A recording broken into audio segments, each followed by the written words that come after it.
what we're working on is Eureka Module 5, Lesson 13. So let's go ahead and get started.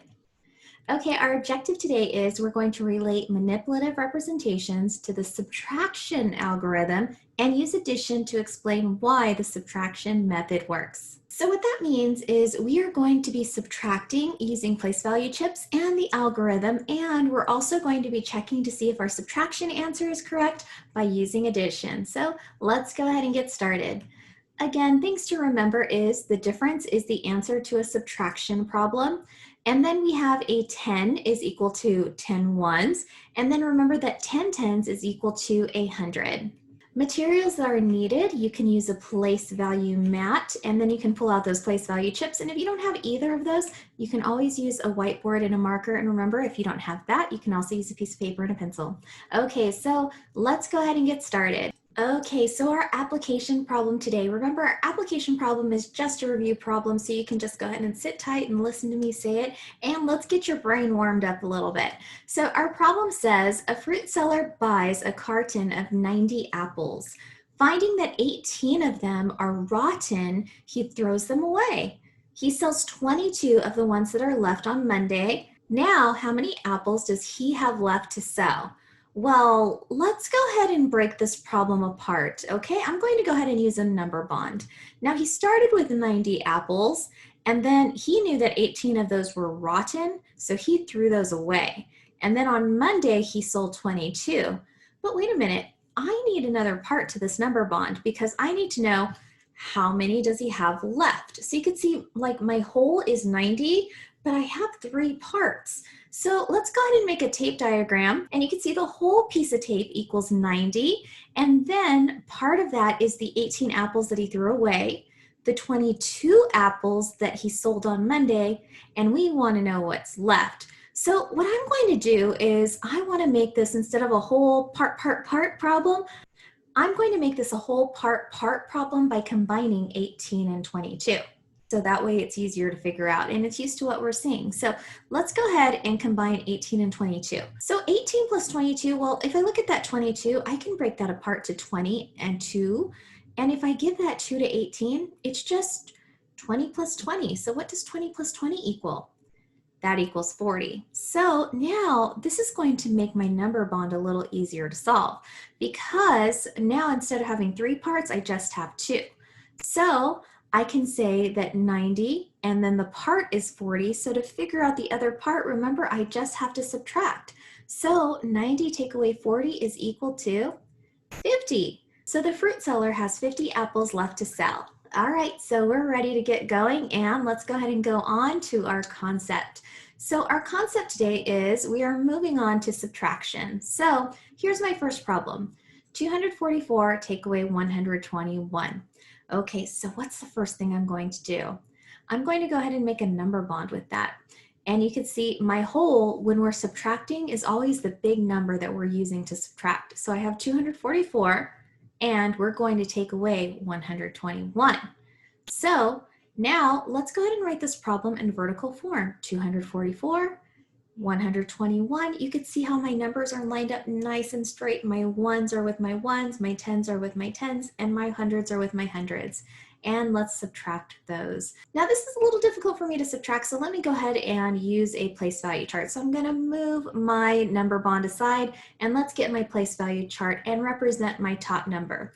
I have 2 hundreds, 4 tens, and 4 ones. So now all we have to do is subtract. So now I'm going to be an investigator. I'm going to use that magnifying glass there, and I'm going to be looking at the numbers on the top row and comparing them to the numbers on the bottom row to see if I'm going to have to make any new groups. So let's go ahead and look at our ones place. I'm going to use that magnifying glass right there, and you can see I have 4 ones on the top and 1 on the floor. So you have to ask yourself, do you have more on the top or more on the floor? Well, if there's more on the top, no need to stop. All you do is just subtract 1. So there it goes. And how many ones do I have left? I have 3 ones. Okay, now I'm going to move on to my tens. Now I'm going to use my magnifying glass, and let's see, I have a 4 on the top and a 2 on the floor. If I have more on the top, no need to stop. So let's go ahead and subtract 2. And I am left with 2 tens, and if I'm going to put that in my algorithm, I just put it right there in my tens place. Now let's go ahead and look at my hundreds place. Now I'm going to get my magnifying glass and let's look at that number. And is there more on the top or more on the floor? More on the top, no need to stop. Let's go ahead and subtract that 100. And I am left with only 100. And to put that in the algorithm, I just put my 1 right there. So 244 take away 121 is equal to 123. Now these problems where we don't have to make new groups and unbundle, I like to call these problems gifts because they're just that easy. We just have the numbers and we just subtract them. So thank you, math, for this gift. And let's go ahead and put this in our number bond. So here's my number bond that I started off with. So now I'm going to complete my number bond by putting that 123 right there on the bottom. So remember, we have part, whole. So if I want to check to see if this is correct, if I add my 2 parts on the bottom, it should equal my whole. So let's go ahead and add my parts. I have 121 plus 123 lined up nice and straight. 1 plus 3 is equal to 4. 2 plus 2 is equal to 4. And 1 plus 1 is equal to 2. So you can see that this is like a fact family. All of those numbers, if you use them all together in the right way, no matter what, you have those numbers that are in your family. So if you have a subtraction problem and you want to check your answer, using your number bond is one way to do that. Okay, so let's go ahead and work on another problem. My next problem is 244 take away 125.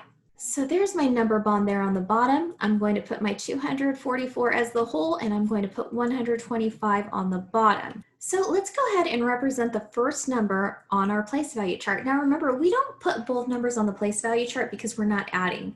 If we were adding, we would have to put both numbers together, but when we subtract, we put only the first number and we subtract from it.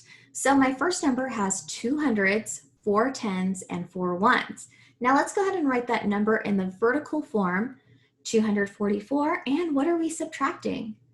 We're subtracting 125. So let's go ahead and take away, and let's go ahead and be detectives. So the first thing we're going to do is we're going to look at our ones place. We always start with the ones. Let's get out my magnifying glass and let's look at that number on the top. I have a 4 on the top and a 5 on the floor. So ask yourself this question, is there more on the top or more on the floor? There's more on the floor. So we do have to stop right there and we have to go next door and we have to get 10 more. So remember that rhyme, more on the top, no need to stop, more on the floor, then go next door and get 10 more. So how do we do that? Well, you can see I have a 10. So let's make our 10 go over to the ones. And remember, when our 10s goes to the ones, it turns into 10 ones. So now I have 14 ones. So now let's go ahead and look at the algorithm and see how that looks. You can see I had 4 tens, but if you look at our place value chart, I don't have 4 tens anymore. How many tens do I have? I have 3 tens. So let's cross off that 4 and show what we see. We have 3 tens. Now I no longer have 4 ones. How many ones do I have now? I have 14 ones. Okay, now let's look at that number on the top. Now I have 14 on the top and 5 on the floor. So do I have more on the top or more on the floor? I have more on the top, no need to stop. Let's go ahead and subtract. So 14 take away 5 is equal to 9 ones. So I'm going to put that down in the algorithm and I'm done with my ones. So now let's move on to my tens. Okay, now let's look at our number. I have a 3 on the top and a 2 on the floor. Which one is more, 3 or 2? My 3 is more, so more on the top, no need to stop. Let's go ahead and subtract 2. And I am left with 1. So there's 110, and if I'm going to write that in my algorithm, there it is right there, 110. Now it's time to look at our hundreds. I have 2 hundreds and I'm going to take away 1. So if I take away 1, that leaves me with 100. So I'm going to put that number down in the algorithm and I'm left with 119. So my answer is 119. So I'm going to go ahead and put that in my number bond, 119. And if you check this problem with addition, you're going to see that it all works out because the number bond is correct. Okay, let's go ahead and try another one. I have 312 take away 186. So I'm going to show you the number bond there, and I have 312 on top, 186 on the bottom, and I'm going to write my problem in vertical form. And now let's go ahead and represent this number on the place value chart. So I have 3 hundreds, 110, and 2 ones. Okay, now I'm ready to subtract. So let's go ahead and take a look at our ones place first. I have 2 ones on top and I have 6 ones on the bottom. So is there more on the top or more on the floor? There's more on the floor. Now remember, you're looking at that 2, and do you have 6 ones to take away? You do not have 6 ones to take away, so you've got to go next door and get 10 more. So let's go ahead and get that 10, and now we have 10 ones. So how many ones do we have now? We have 12 ones. So let's go ahead and take a look at the algorithm, and let's make sure that we write our problem out correctly.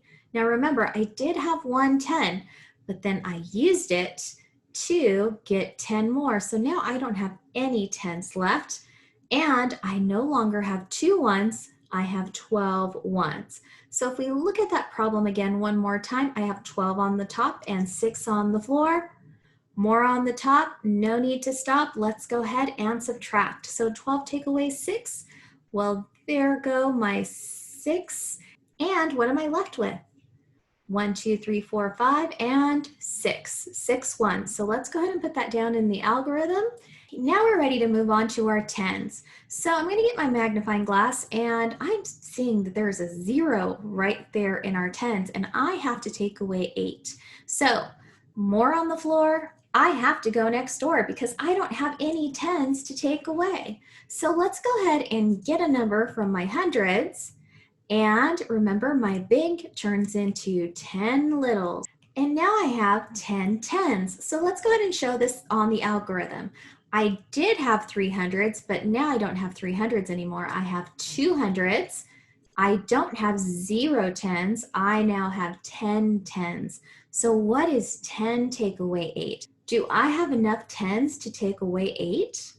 I do. So let's go ahead and take away 8. And you can see that I'm left with 2 10s. So if I put that in my algorithm, that's just what it looks like right there. So 2 10s. Okay, now we're ready to move on to our hundreds. So I have 2 hundreds left, and I need to take away 1.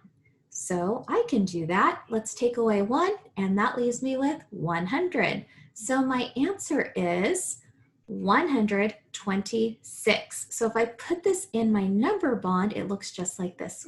And if I were to check that with addition, it would work perfectly. 186 plus 126 is equal to 312. Okay, so we're done with our concept part of this lesson. So what you need to do is work on your problem sets. So let's go ahead and check out the first 2 problems, and I have my first 2 problems in Seesaw. So let's go ahead and see what those look like. Okay, so your first problem looks kind of something like this. I want to see how your mental math is. So we're going to do 8 take away 6. You're going to write the answer here. 80 take away 60, write the answer. And then what happens when you have 180 take away 60?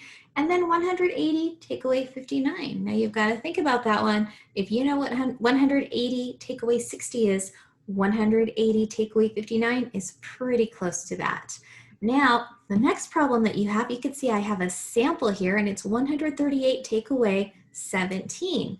So we have our magnifying glass here looking at that number on the top, and you can see this problem right here was kind of like a gift. They were able to subtract 17, and their answer was 121. So they made the 121 go on top, they brought the 17 over, and their answer was 138. So you could see that all of the numbers were in the same fact family. So I want you to do the same thing right here too. I have 138, now we're going to take away 19. Now, spoiler alert, we do have some regrouping. So 8 take away 9, you have to go next door for that. So I want you to use your seesaw tools and I want you to show me your work. I want you to show me that instead of 3 tens, you're going to have 2 tens. And then instead of 8 ones, you have 18 ones. So 18 take away 9 is equal to 9. 2 take away 1 is equal to 1. And then you have 1 and you bring that down. Now what you're going to do is, do you see what this arrow is right here? It shows you to send that number up to the top. So I'm going to go ahead and make sure that they line up nice and straight. So there's my 9, there's my 1, and there's my 1. So after you do that, I want you to go ahead and add these numbers, and they should equal 138, but check my work because I could be wrong. So anyways, that is your seesaw assignment along with your other problems in your problem set. So we'll talk to you later, and I hope you learned something new. Bye.